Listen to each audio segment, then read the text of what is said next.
नमस्कार, स्वागत बा आप सभी दर्शक लोगन के। ता खबर बा भोजपुरी के पावर स्टार पवन सिंह के बारे में, जो कि बॉलीवुड के कई गो सिंगर के साथ मिलके एगो लक्ष्मी माँ के ऊपर गीत गौले बड़े। जी हाँ, वो आप लोगन के सामने स्क्रीन पर पोस्टर चल ही रहल बा, जौना गीत के नाम बा कर दे करम ओ देवी माँ। जी हाँ, कर दे करम ओ देवी माँ, जो कि I believe music YouTube channel पर आज शाम 5 बजे रिलीज़ होखे वाला बा।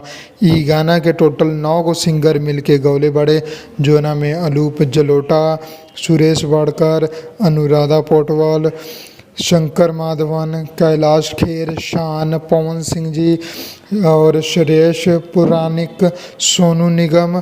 म्यूज़िक देले बड़े श्रेयस पुराणिक जी और एक लिखले बड़े मनोज मुंटासिर जी। जी हाँ, आप लोग सामने स्क्रीन पर पोस्टर देख सकतानी। त आज शाम के इ सॉन्ग रिलीज होके जा रहल बा I believe music YouTube channel पर। ते खूब प्यार आशीर्वाद है। हम पहली बार कोनो भोजपुरी के इतना बड़का सिंगर, बॉलीवुड के बड़ा बड़ा सिंगर के साथ में ऐसन गाना गा रहल बा, जो ना कि आप लोग भक्ति भजन भी कह सकतानी। तो शाम के 5 बजे सुनल जाई कि कैसन होखा था इ गाना।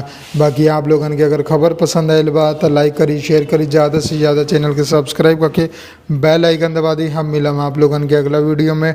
तब तक खातिर जय हिंद, जय भोजपुरी, प्रणाम।